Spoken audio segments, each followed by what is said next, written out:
Welcome back to our channel.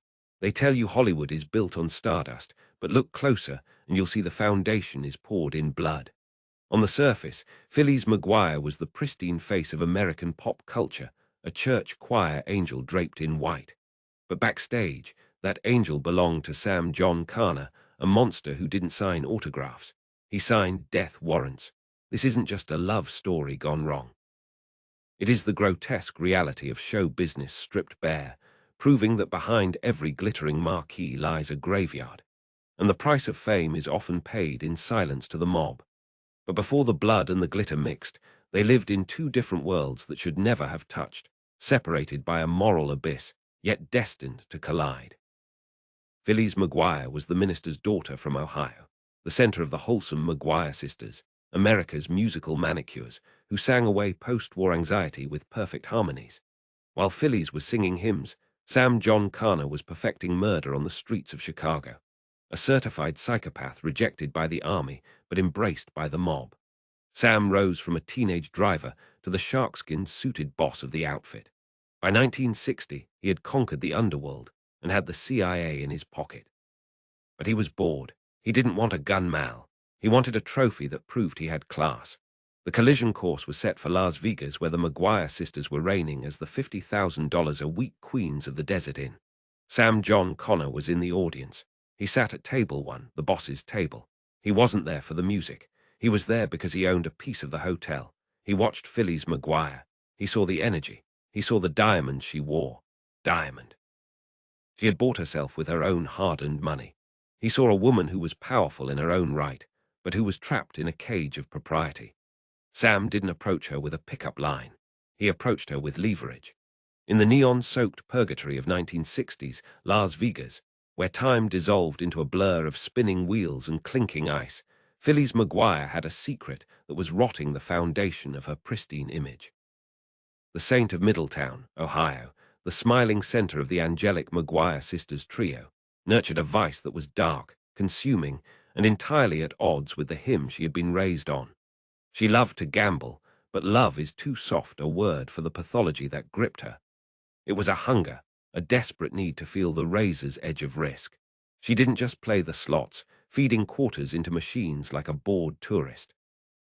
Inhabited the high-stakes pits of roulette and baccarat, the roped-off arenas where fortunes were made and incinerated in seconds.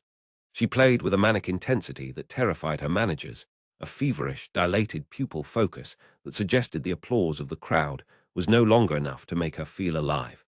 In the windowless vacuum of the casino, it is very easy to lose a year's salary in a night. The chips are abstract. They are just colored plastic, divorced from the reality of sweat and labor. Phyllis, chasing a high that kept retreating, had run up a marker, a big one. It was a catastrophic sum, spiraling into the hundreds of thousands of dollars.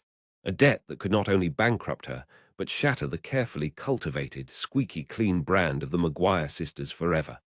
She was a star on the marquee, but in the manager's office, she was a liability, a woman drowning in a sea of green felt.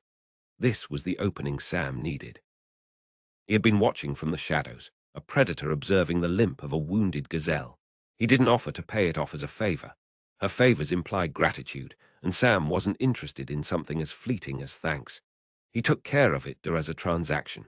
He walked into the back offices where the real power resided, rooms where he held more sway than the legitimate owners, and with a simple nod, he made the debt disappear. He bought her marker. He purchased her vulnerability. In the brutal transactional arithmetic of the Chicago outfit, when a man like Giancana erases your debt, the ledger isn't cleared. It is transferred. You don't owe him money anymore. You owe him you.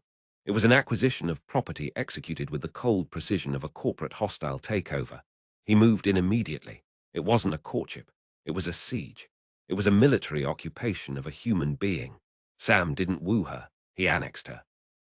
When Phyllis walked off stage, breathless and sweating under the hot lights, Sam was there in the wings, a dark, immovable object blocking her path. When she went to dinner, Sam was there at the head of the table, his eyes tracking her every movement, his presence sucking the oxygen out of the room. He surrounded her.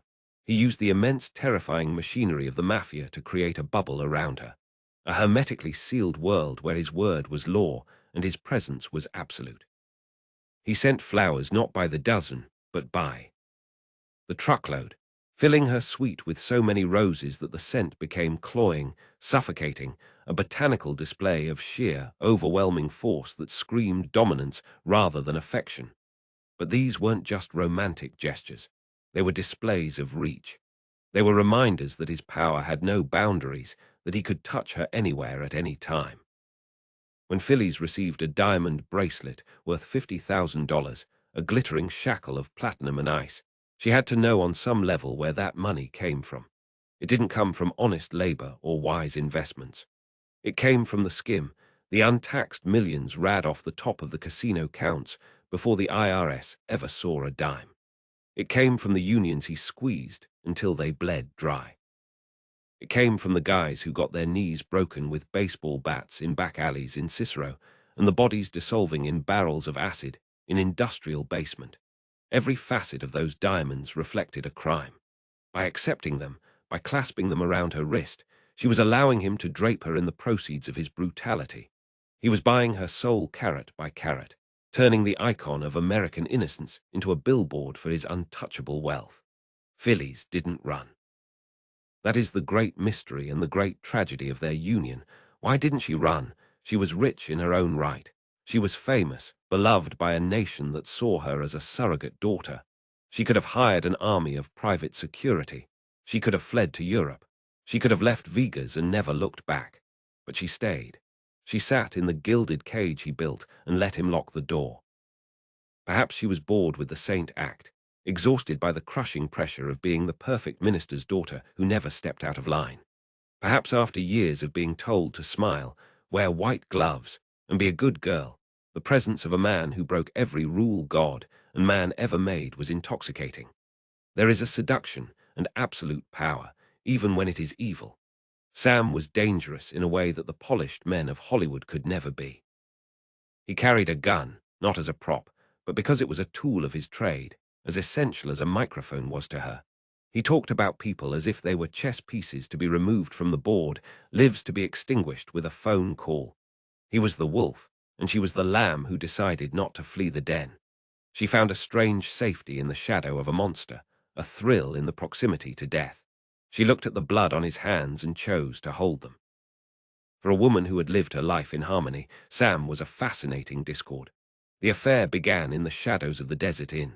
It was supposed to be a fling, a what happens in Viga's moment. But Sam was obsessive. He didn't want a fling. He wanted to own the McGuire sister. He wanted to take the girl on the Coca-Cola billboard and put her in his pocket. He wanted to show the world that Sam Giancana, the kid from the gutter, could sleep with America's sweetheart. He began to travel with her. He left his post in Chicago. He left his underbosses to run the rackets. He followed the McGuire sisters on tour.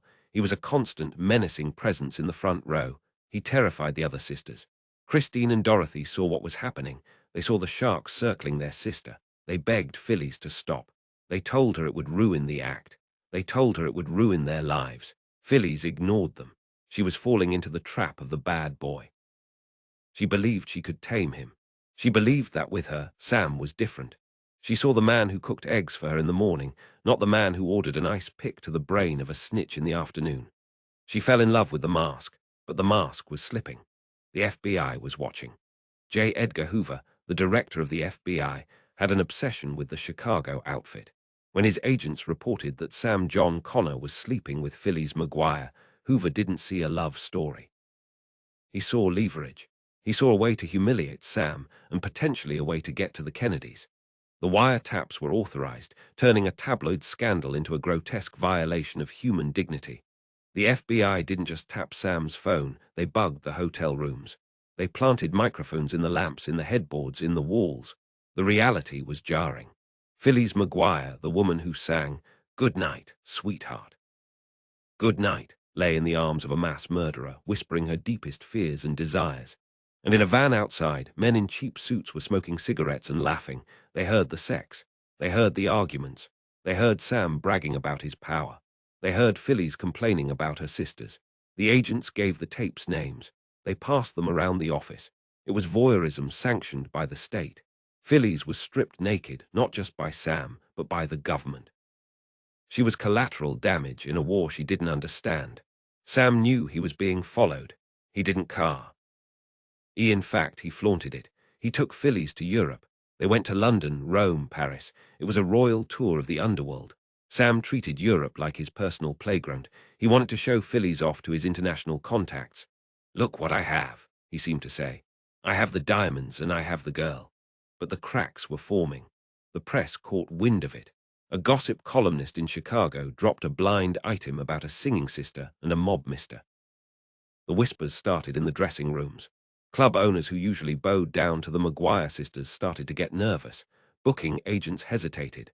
The brand, the wholesome, squeaky clean brand, was being tainted. Phyllis tried to maintain the dual life. On stage, she was the saint. Off stage, she was the sinner. She started dressing differently. The high necklines dropped. The jewelry became flashier. She started wearing the blood diamonds. Sam gave her a ring here, a necklace there. She was wearing the evidence of his crimes. Every time the stage lights hit those diamonds, they sparkled with a brilliance that had been paid for in violence. Sam's control wasn't just built on gifts, it was built on fear. One night, a heckler at a club shouted something rude at Phyllis. It was a minor incident, the kind of thing performers deal with nightly. Sam was in the audience. He didn't shout back. He simply gestured to two men standing by the exit. The heckler was escorted out. Was never seen at that club again. The next day, the story circulated that the man had been beaten within an inch of his life in the parking lot. Phyllis heard the rumors. She asked Sam about it. Sam smiled, that cold reptilian smile, and said, "I just made sure he learned some manners, baby." This was the trap. Phyllis felt safe. She felt protected. No one could hurt her. But she failed to realize that the wall Sam built to keep the world out was also a wall that kept her in. She was no longer a free woman. She was the property of the Chicago outfit. She was a prize bird trapped in a velvet prison, and the exits were guarded by men with silencers on their pistols. The relationship deepened. Sam began to confide in her. This was the most dangerous part. He didn't tell her everything. He was too smart for that.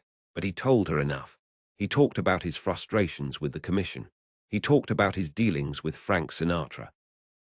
He complained about the Kennedy family. Sam had helped get John F. Kennedy elected. The Chicago outfit had delivered the Union vote in Illinois, swinging the 1960 election. Sam expected gratitude. He expected the government to back off. Instead, Robert Kennedy, the Attorney General, went to war against the mob. Sam felt betrayed. He ranted to Phyllis about the double-crossing Kennedys. Phyllis sat there nodding, absorbing secrets that could get her killed. She was becoming a repository of dangerous information. She wasn't just a singer anymore. She was a vault. And the FBI, listening to the tapes, realized that Phyllis McGuire was now a national security risk. The turning point came when the bubble burst publicly. The press couldn't ignore it anymore. The headlines screamed Phyllis and the Godfather. The juxtaposition was too good to pass up. The photo of Phyllis smiling and radiant next to the mugshot of Sam Giancana looking like a shark in a suit. The public reaction was visceral. It wasn't just shock, it was betrayal. The mothers of America felt like Phyllis had lied to them. The sincerely girl was sleeping with the enemy. The radio station stopped playing McGuire sisters records. The TV appearances were cancelled. The Coca-Cola endorsement, the holy grail of validation, was pulled. Phyllis was stunned. She thought her talent would protect her. She thought the public loved her. She didn't realize they loved the image of her. Once the image was shattered, the love evaporated. Sam's reaction to the backlash was telling. He didn't apologize. He didn't offer to leave her to save her career. He doubled down. He told her, "You don't need them. You have me." It was the classic abuser's tactic. Isolate the victim until the abuser is the only source of validation left. Sam took her back to Chicago. He paraded her through the underworld haunts. The wise guys, the hitmen, Clear's throat, the loan sharks. They all stared at her, some with lust, some with contempt. To them, she was just another broad, just another spoil of war. Phyllis sat in smoke-filled back rooms surrounded by men discussing gambling lines and territory disputes, wearing a dress that cost $5,000. She was a queen in hell. The tension within the McGuire family reached a breaking point. Christine and Dorothy gave Phyllis an ultimatum. Leave Sam or the group is over. They couldn't work with the heat. They were being harassed by the FBI. Agents were showing up at their homes asking questions about their sister. Phyllis looked at her sisters. These were the women she had shared a womb with, shared her Ife with. Then she looked at Sam. She chose Sam. It was a decision that defied logic, but aligned perfectly with the psychology of possession. Sam had made himself essential. He was the drug. Phyllis was addicted to the adrenaline, the danger, and the overwhelming, suffocating attention he provided. But the FBI wasn't done. They decided to turn up the heat. They subpoenaed Phyllis to testify before a grand jury in Chicago. They wanted to force her to talk about Sam's activities. This was the moment of truth. Phyllis McGuire, the minister's daughter, was going to have to place her hand on a Bible and choose between the law of the land and the code of the streets. The courtroom was packed. The press was in a frenzy. Phyllis arrived looking like a movie star in a funeral procession. She wore dark glasses. She walked past the cameras without a word. Inside the courtroom, the prosecutors hammered her. They asked about the trips to Europe. They asked about the money. They asked about the men Sam met with. Phyllis sat in the witness chair. She looked at the prosecutor. She thought about Sam waiting for her. She thought about what happens to people who talk. "I decline to answer," she said. She pleaded the Fifth Amendment. She pleaded it again and again. With every refusal, she hammered another nail into the coffin of her career. The public watched in horror. The saint wasn't just sleeping with the mob. She was protecting them. She was one of them now. Sam watched from the sidelines. He was proud. She stood tall. She kept her mouth shut. That was the ultimate test of loyalty in his world. She had passed. She was no longer just a civilian. She was an associate. She was his. But for Phyllis, the walk out of that courthouse was the loneliest walk of her life. She had protected Sam, but she had lost everything else. The applause was gone. The sisterhood was fractured. The only thing waiting for her was a limousine with tinted windows and a man who viewed her silence as a return on his investment. The heavy door of the limousine clicked shut, sealing Phyllis inside with her choice. But as the car pulled away from the courthouse steps, leaving the flashbulbs behind, the real verdict was being delivered not by a judge, but by the American public. She had survived the legal trap, but she was about to walk into a cultural execution. The silence that followed Phyllis McGuire's refusal to testify was deafening. It was not a peaceful silence. It was the sound of doors slamming shut all over Hollywood. The phone at the McGuire sisters' booking agency stopped ringing. The television networks, which had once fought over who got to broadcast the girls' Christmas special, suddenly found their schedules full. Major sponsors fled instantly. The corporate giants that had once fueled their wholesome image evaporated overnight. Middle America does not buy products from a woman who pleads the Fifth Amendment to protect a mob boss. Phyllis returned to the dressing room she shared with her sisters Christine and Dorothy. The air was frigid. For a decade, they had been a single organism, breathing and moving in perfect synchronization. Now they were strangers. Christine looked at Phyllis not with anger, but with devastation. They had built an empire on harmony, and Phyllis had destroyed it for a man who killed people for a living. The act was over. The McGuire sisters as a cultural force were finished. They would play out their remaining contracts, but the magic was dead. The audience knew. They looked at the three women on stage and saw two victims and one accomplice.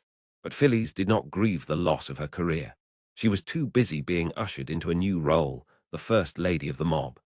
Sam Giancana did not comfort her with apologies. He comforted her with escalation.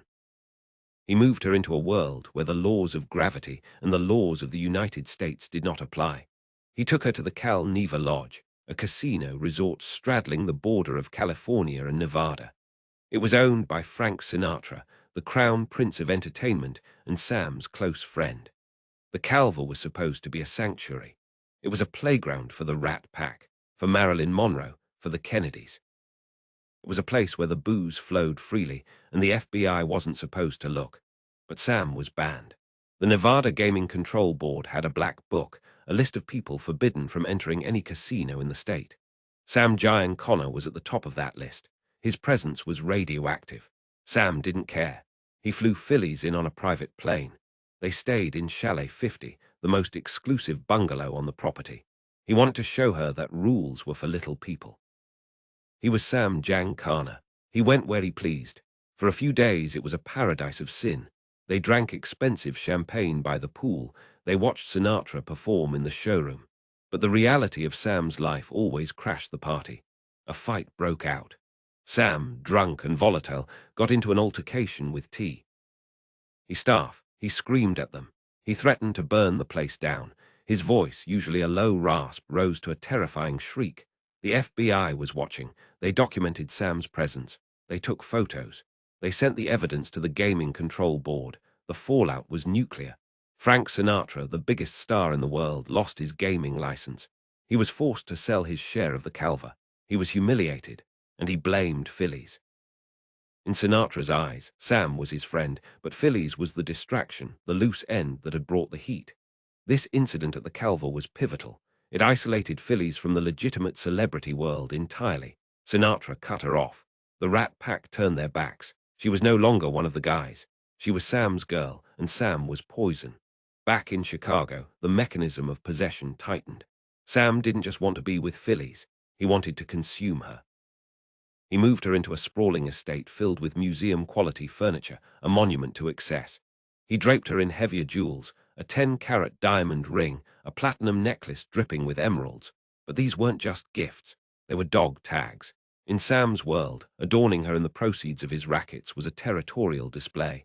He was telling the world, I can take the purest thing in America and drape it in my sins. But the luxury came with a price, the guard. Sam assigned men to watch her. He called it protection. Phyllis told herself it was necessary because Sam had enemies, but deep down she knew the truth. They weren't protecting her from assassins. They were protecting Sam from her freedom. These men, thick-necked, clear as throat, dead-eyed soldiers from the outfit, stood outside her dressing room. They drove her car. They sat at the next table when she had lunch with her mother. Phyllis McGuire was living in a prison without bars. If she wanted to go to the store, she had to ask. If she wanted to make a phone call, someone was listening. The protection was a velvet noose, and Sam held the end of the rope. He began to exhibit the classic traits of a paranoid narcissist. He accused her of looking at other men. He accused her of judging him. He would fly into rages, throwing lamps, screaming about loyalty. Then just as quickly, the storm would pass, and he would be the charming, generous lover again, cooking pasta and pouring wine. This cycle of abuse, terror followed by tenderness, broke her will. She stopped trusting her own perception of reality and began to trust only Sam. She only trusted Sam. Meanwhile, the FBI's obsession with the couple crossed the line into perversion. J. Edgar Hoover, a man with his own deep-seated sexual neurosis, took a personal interest in the Giancana tapes. He wanted dirt. He wanted to know if Sam was talking about the Kennedy assassination plots. He wanted to know if Sam was talking about the CIA. But the agents in the van were getting something else entirely. They were getting the soundtrack to a twisted domestic life. They recorded Phyllis crying. They recorded Sam snoring. They recorded the intimacy of the bedroom. The transcripts of these tapes, heavily redacted but still horrifyingly detailed, paint a picture of a relationship that was less Bonnie and Clyde and more Who's Afraid of Virginia Woolf with guns. In one tape, Sam is heard berating Phyllis for her spending habits, sounding like a disgruntled suburban husband, only to pivot seamlessly to discussing a hit on arrival. "You think money grows on trees?" he shouted. "I got to break 3 guys' legs to pay for those drapes." And Phyllis, desensitized to the violence, would simply reply, "But Sam, they matched the carpet." The banal evil of their life was captured on magnetic tape. The agents listening didn't just record it, they weaponized it. They leaked details to the press. They made sure the tabloids knew about the fights, the gifts, the specific nature of their dysfunction. They wanted to humiliate Phyllis into leaving him. They underestimated her stubbornness, or perhaps they underestimated her fear. The most dangerous aspect of their relationship, however, was not the domestic drama. It was the third man in the bed, the Central Intelligence Agency. Sam Giancana was leading a double life that even Phyllis didn't fully understand. While the FBI was hunting him, the CIA was hiring him. The US government, desperate to remove Fidel Castro from power in Cuba, had turned to the Mafia. They wanted Sam to use his underworld connections in Havana to assassinate Castro. Phyllis was sleeping with a man who was technically working for the same government that was trying to put him in jail. Sam would lie in bed staring at the ceiling, smoking a cigar, and mutter about the boys in Langley. He would hint at operations that were so secret they didn't exist. He told Phyllis that he was untouchable because he was doing patriotic work. He believed he had a get-out-of-jail-free card. Phyllis absorbed this. It fed her delusion tea. Sam wasn't a criminal, but a misunderstood power broker. He's helping the country, she would tell herself. He's a patriot in his own way. It was a desperate rationalization, a mental gymnastic routine required to sleep next to a killer. But the CIA deal was rotting. Castro was still alive. The Kennedys were cracking down. Sam was becoming a liability to everyone. The FBI intensified the pressure. They started following Phyllis openly. They would park outside her house with the lights on. They would follow her to church. They wanted her to break. One Sunday, Phyllis came out of church in Las Vegas. An FBI agent stepped into her path. He didn't arrest her. He just smiled, a cold, bureaucratic smile, and said, "Nice sermon, Miss McGuire.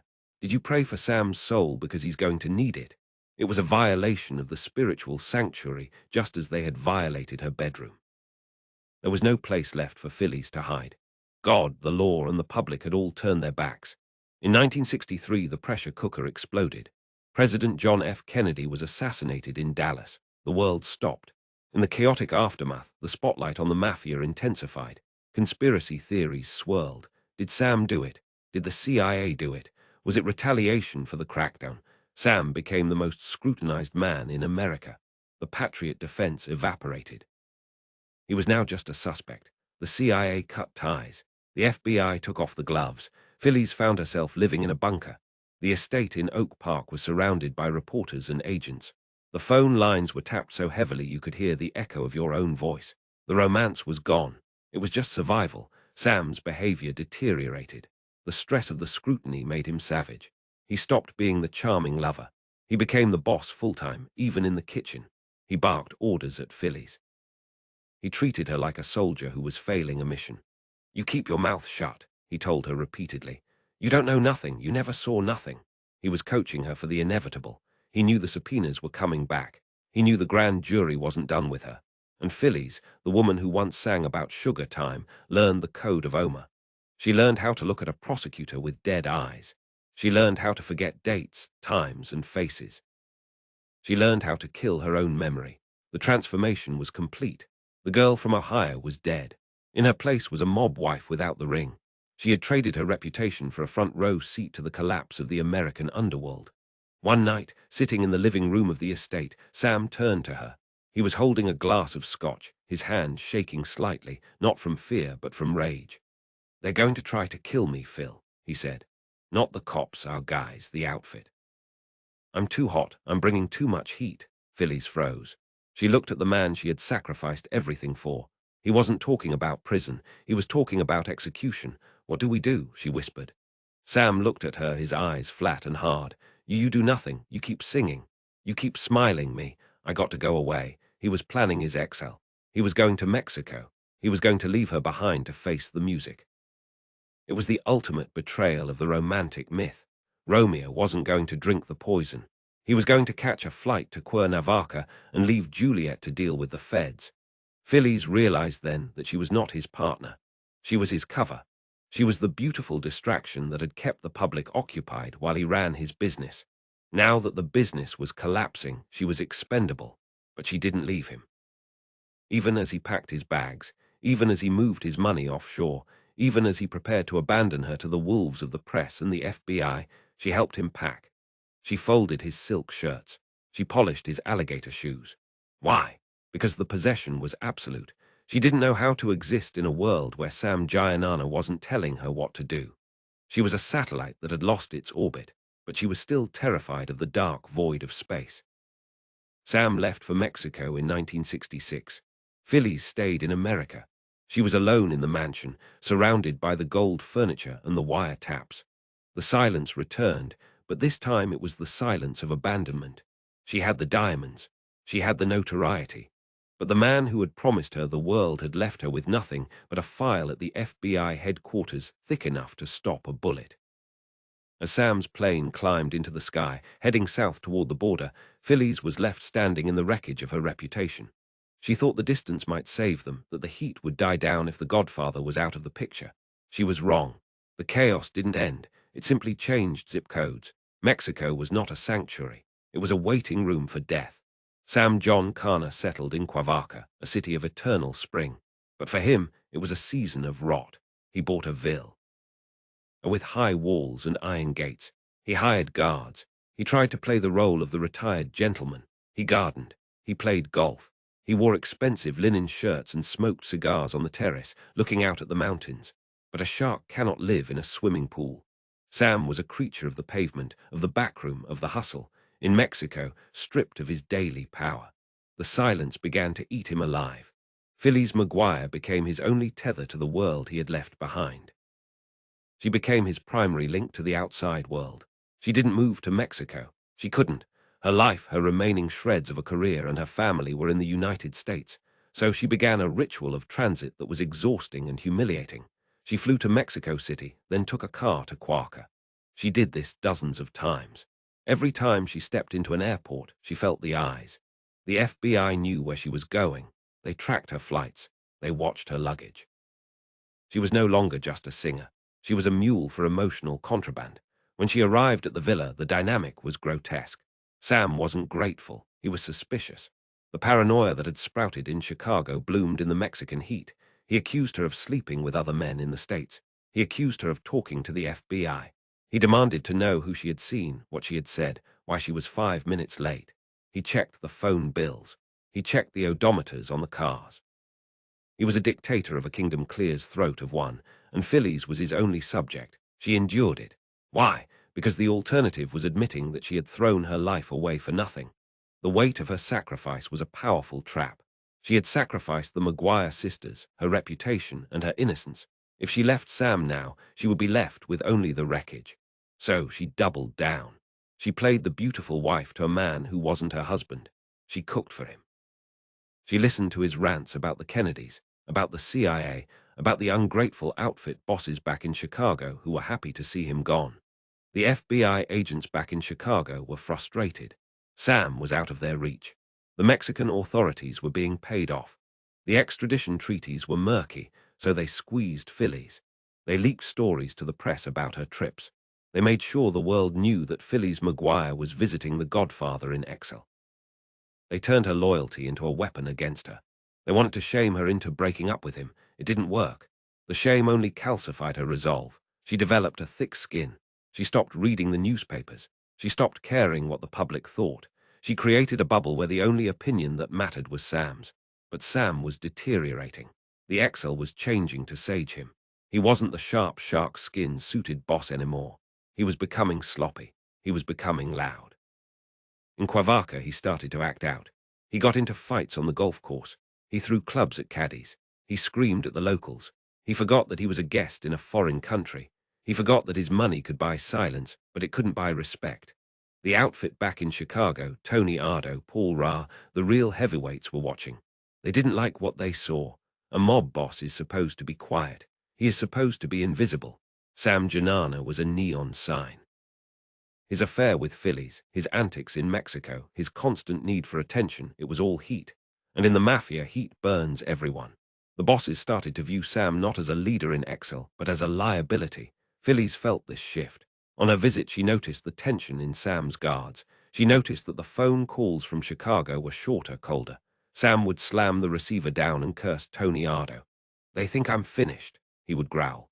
"I made them. I built this city." Phyllis tried to sue him, but you cannot sue a man who realizes his power is an illusion. Sam turned his rage on her. The verbal abuse escalated. He called her names that would make a sailor blush. He told her she was getting old. He told her she was nothing without him. He broke her down systematically, ensuring that her self-esteem was so low she wouldn't dare leave. Then the specter of his past returned. The CIA investigations resurfaced. In 1974, the Senate Intelligence Committee began investigating the CIA's illegal activities, including the plots to assassinate Fidel Castro. The name Sam Giancana surfaced in the files. The government needed him. They didn't want him for gambling or racketeering anymore. They wanted him as a star witness. They wanted him to spill the dirty secrets of the US government's alliance with the mob. This changed the calculus completely. Sam wasn't just a criminal fugitive. He was a holder of state secrets. The Mexican government, under pressure from the US, decided Sam had overstayed his welcome. One night in 1974, the Mexican police raided the villa in Cuernavaca. It wasn't a polite knock. They Seeked in the doors. They dragged Sam out of bed in his pajamas. They didn't let him pack his silk suits. They threw him into a car and drove him to the border. They shoved him across the bridge into the waiting arms of the FBI. It was an ignominious end to the exile. The Dawn returned to America not as a conqueror but as a deportee. He looked disheveled. He looked old. The cameras were waiting. The footage of Sam Giancana being led away in handcuffs wearing rumpled clothes was a stark contrast to the dapper image he had cultivated for decades. Phyllis was in Las Vegas when the news broke. Watching from her suite, she saw the man who once commanded armies now look frail, disoriented, like a confused grandfather. She didn't see a criminal. She saw a man who needed her. And once again, she ran to him. She got on a plane to Chicago, heading straight back into the fire. Sam was brought before a grand jury again. This time the stakes were different. They offered him immunity.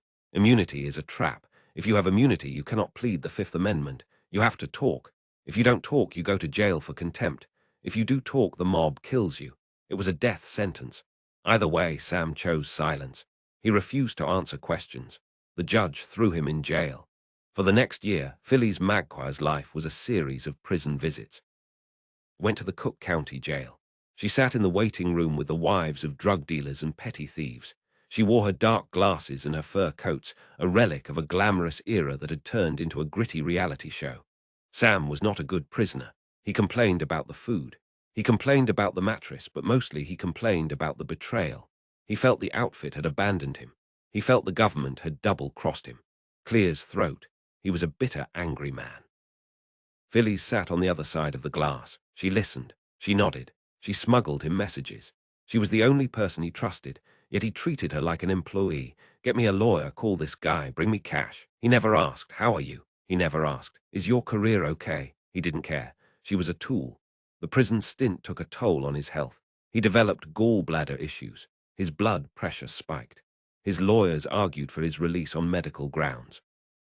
In 1975, the judge relented. Sam was released. He went home to his bunker in Oak Park. The Oak Park house was less a home and more a mausoleum.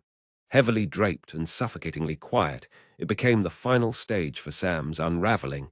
He retreated to the basement kitchen, engaging in a solitary routine of cooking and brooding. But the bravado of the Mexico days was gone. The outfit, now run by Tony Ardo and Joey Orper, viewed him not as a retired boss, but as a loose end. A loud, flashy liability who knew too much about the CIA and the Kennedys. When Phyllis visited, she didn't see the defiant godfather. She saw a man haunted by the certainty that the end was near. He didn't just suspect he was being watched. He seemed to differentiate between the cold gaze of the FBI and the predatory glare of his former associates. For the first time, the hunter had become the hunted. You should leave, Phil, he told her one night. Go back to Vegas. Don't come around here for a while. Was he trying to protect her, or was he pushing her away because he knew what was coming? Phyllis hesitated. She wanted to stay. She wanted to be the loyal soldier until the end, but the air in that house was thick with death. She could smell it. She left. She flew back to Las Vegas. It was the last time she would see him alive. The final act of the tragedy was set. On the warm summer night of June 19th, 1975, Sam was alone in his basement kitchen preparing his favorite comfort food. Italian sausage with escarole. The security system was off, a detail that has haunted investigators for decades. Sam Giancana, the most paranoid man in America, had left his guard down. Why? Because he knew the person coming to see him. It wasn't a stranger kicking down the door. It was a friend. At around 11 p.m., while Sam stood at the stove stirring the pan, the killer entered without a sound. A single point. 222 caliber bullet entered the back of Sam's head, dropping him to the linoleum floor. The killer didn't panic. With the cold efficiency of a butcher, he walked over to the fallen boss, turned him over, and fired 6 more shots specifically into the mouth and throat. It was a message written in lead and blood. In the Mafia, shooting someone in the mouth means one thing: ensure you never talk again. The echoes of the shots faded into the hum of the refrigerator. For hours, the most powerful mobster in Chicago was just a body cooling on the floor while the sausage and escarole burned on the stove. When police finally arrived, the air was thick with the scent of charred meat and gunpowder. They found the Godfather in his pajamas, reduced to forensic evidence. 7.2222 caliber car. Singh's lay scattered like cigarette butts, a sloppy yet arrogant signature. The mouth that had threatened to talk to the Senate Intelligence Committee had been permanently closed. The FBI agents who arrived at the scene didn't mourn. They were frustrated. They tore the house apart. They weren't looking for the killer. They were looking for the files. They ripped open drawers, slashed mattresses, and pried up floorboards. They were hunting for the leverage Sam had claimed to possess. Proof of the CIA plots, the Kennedy connections, the dirty laundry of the American century. They found nothing. If the files existed, they were gone. Sam had played his final hand and lost, but he had taken his secrets to the grave. Phyllis McGuire watched the aftermath from a suite in Las Vegas. The television news played the footage of the body being wheeled out on a gurney. She saw the sheet covering his face. She didn't turn away. She had spent 15 years looking at the monster. She wasn't going to flinch now. The phone in her suite rang incessantly. It wasn't friends offering condolences. It was the press. It was the FBI. It was the lawyers. Everyone wanted a piece of the widow who wasn't a wife. She flew to Chicago for the funeral. It was a grotesque spectacle. The Holy Queen of Heaven Church was surrounded by a mob of photographers, federal agents, and curious onlookers. They pushed against the police barricades, hungry for a glimpse of the gangsters and the show girls. Phyllis stepped out of a limousine wearing dark glasses and a black veil. She walked a gauntlet of flashbulbs. The FBI agents stood openly in the crowd, snapping photos of everyone who shook her hand, updating their organizational charts of the Chicago outfit. She stood at the grave site at Mount Carmel Cemetery. She watched the bronze casket descend into the earth. She was surrounded by men in silk suits who whispered out of the sides of their mouths. Some of them were undoubtedly the men who had ordered Sam's death. They threw flowers on the coffin. They kissed Phyllis on the cheek. It was a theater of hypocrisy. Phyllis accepted their condolences with a stone face. She knew the rules. You don't ask who did it. You don't ask why. You accept the silence. After the dirt was thrown, the reality of her position set in. Sam was gone, but the stain remained. The McGuire sisters were effectively dead as a commercial entity. The innocence that had been their trademark was buried in that grave with Sam. Phyllis was 44 years old. She was wealthy. She was famous. And she was radioactive. She retreated to Las Vegas. If she couldn't be America's sweetheart, she would be its eccentric recluse. She bought a massive estate in the Rancho Circle neighborhood. It wasn't a home. It was a fortress. She installed high walls and iron gates. She hired a private security force that rivaled the Secret Service. She installed bulletproof glass. The paranoia that had consumed Sam in his final years had infected her. She lived in anticipation of a hit that never came. Inside the mansion, she constructed a shrine to the life she had lost. The decor was a testament to the excess of the mob era. There was a replica of the Eiffel Tower in the living room. There was a moat with swans. There were rooms filled with the expensive gaudy furniture Sam had bought her. It was a museum of guilt. She walked the halls alone, surrounded by the physical evidence of her corruption. She didn't purge Sam from her life. She canonized him. In Clear's throat, interviews, she became his fiercest defender. When Barbara Walters asked her about the murders, about the crime, Phyllis looked into the camera with defiant eyes. "I don't regret loving him," she said. "He was good to me. I never saw him kill anyone. It was a masterclass in denial." She separated the man who cooked her eggs from the man who strangled his enemies with piano wire.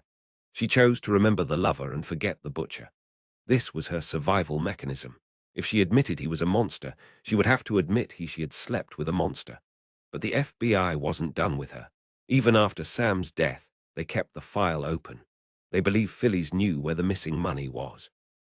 They believed she knew where the CIA documents were hidden. They hauled her back in front of grand juries. They harassed her at airports. They treated her not as a grieving woman, but as a vault that needed to be cracked. Phyllis held firm. She never talked. She never gave them a single name. She honored the code of Omerta better than most of the made men in Chicago. Her life in Las Vegas became a crystal prison. She entertained lavishly, hosting parties for the few friends who stuck by her. She wore the diamonds Sam had given her, the 10-carat rings, the heavy necklaces. They were her armor. She flaunted them. It was a way of saying I survived. But the guests at her parties whispered. They looked at the jewels and wondered how much blood had been spilled to buy them. They looked at the high walls and wondered if they were designed to keep people out or keep Phyllis in. The McGuire sisters attempted a comeback in the 1980s. It was a nostalgia act. They played casinos and retirement communities. The harmonies were still there, but the context had changed. They were artifacts of a bygone era. The audience came to see the survivors. They came to stare at Phyllis, the woman who had touched the third rail of American crime and lived. The applause was polite, but it wasn't the adoration of the 1950s. The magic was gone. Phyllis lived out her remaining decades in that fortress. She became a caricature of the rich widow. She collected guns. She had a firing range in her basement. She told visitors that she was a crack shot. It was a chilling detail. The woman who had once sung gospel music was now practicing her aim with a .357 Magnum in her basement, preparing for a war that had ended 20 years ago. The loneliness was the true price of the affair. Sam had isolated her so thoroughly that she never really learned how to be with anyone else. She never remarried. She never had children. She had Sam's memory, and that was a jealous ghost. It occupied every room in her house. It sat at the head of the dining table. No other man could compete with the intensity of The Godfather. Normal relationships felt boring. Normal men felt weak. Sam had